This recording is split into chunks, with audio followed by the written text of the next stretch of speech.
Hello నమస్తే, welcome back to my style tips with Bhargavi. ఈరోజు recipe వచ్చేసి వెజ్ వాళ్ళ స్పెషల్ వంకాయ బిర్యానీ. ఈ బిర్యానీ గురించి మీలో ఎంతమందికి తెలుసు నాతో కామెంట్ సెక్షన్లో షేర్ చేసుకోండి. అలాగే బిర్యానీ మీలో ఎంతమందికి ఫేవరెట్ అనేది కూడా కామెంట్ సెక్షన్లో షేర్ చేసుకోండి. సో ఈ వీడియో కొంచెం లెంతీగా ఉంటుంది, సో ఎక్కడ స్కిప్ చేయకుండా వీడియో మొత్తం చూసేయండి. సో ఇంకా లేట్ చేయకుండా ప్రాసెస్లోకి వెళ్ళిపోదాం.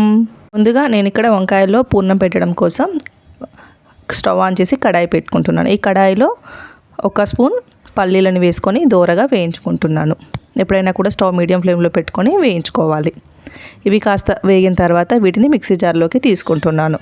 అలాగే ఇదే ప్యాన్లో 1.5 స్పూన్ నువ్వులను వేసి దోరగా వేయించుకుంటున్నాను.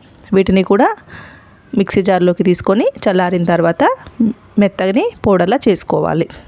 ఇప్పుడు ఈ పేస్ట్లోనే నేను ఇందులోకి కావాల్సిన మసాలాలని యాడ్ చేస్తున్నాను.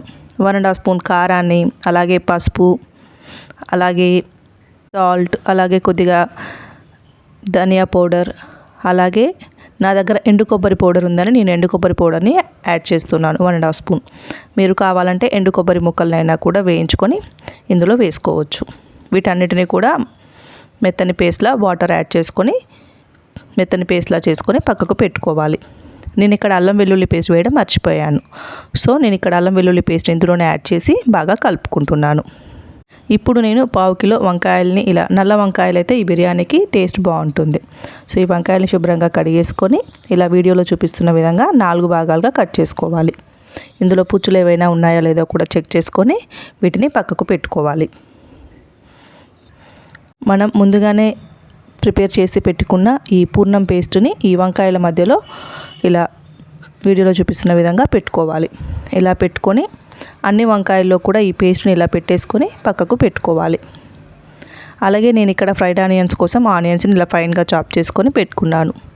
ఇప్పుడు స్టవ్ ఆన్ చేసి స్టవ్ మీద గిన్నె పెట్టుకొని ఆయిల్ వేసుకోవాలి. డీప్ ఫ్రైకి సరిపడా ఆయిల్ వేసుకొని హీట్ చేసుకోవాలి. ఆయిల్ కాస్త వేడయిన తర్వాత మనం ముందుగా ఆనియన్స్ని ఫ్రై చేసుకుందాం. ఆనియన్స్ని గోల్డెన్ కలర్ వచ్చే వరకు కూడా బాగా ఫ్రై చేసుకొని తీసి పక్కకు పెట్టుకోవాలి.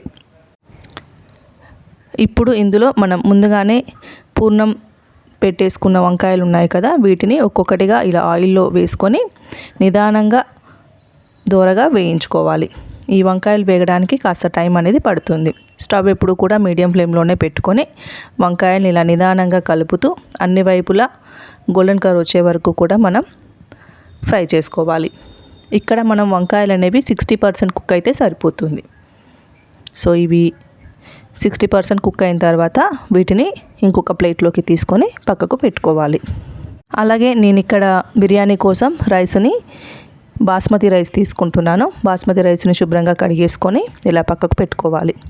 నేను ఈ బాస్మతి రైస్లోనే మనకు కావాల్సిన గరం మసాలా దినుసులని, రా మసాలా దినుసులని యాడ్ చేస్తున్నాను కొద్దిగా. అలాగే ఇందులోనే కొద్దిగా ఆయిల్ని యాడ్ చేస్తున్నాను.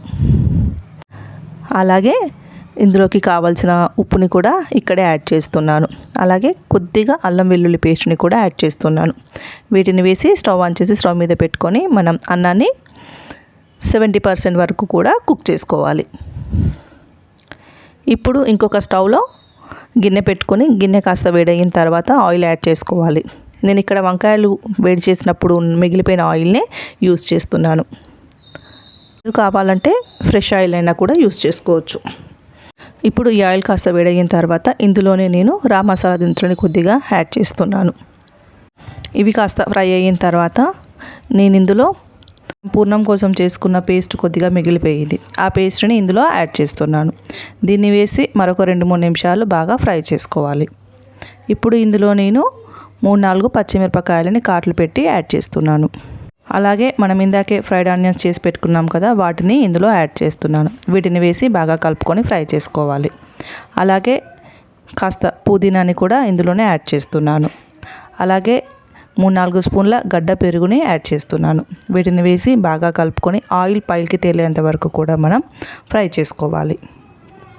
ఇప్పుడు ఇందులో మనం ముందుగానే ఫ్రై చేసి పెట్టుకున్న వంకాయలని యాడ్ చేస్తున్నాను. వంకాయలను వేసి ఒకసారి బాగా కలిపేసుకొని స్టవ్ ఆఫ్ చేసేస్తే మన బిర్యానీకి బేస్ అనేది రెడీ అయిపోయింది.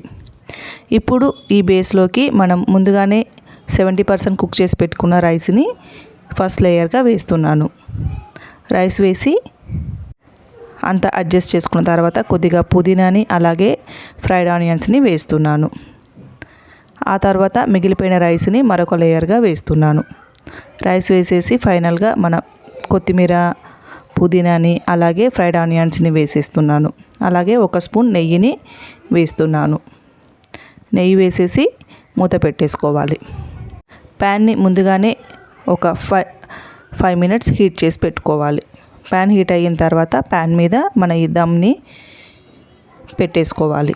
వీటిని పెట్టేసుకొని మరొక 10 మినిట్స్ మీడియం ఫ్లేమ్లో దమ్ పెట్టేసుకుంటే ఎంతో టేస్టీ అయిన మన బ్రింజాల్ బిర్యానీ అనేది రెడీ అయిపోయింది. మీరు కూడా మీ ఇంట్లో ట్రై చేసి మీకు ఎలా వచ్చిందో నాతో కామెంట్ సెక్షన్లో షేర్ చేసుకోండి.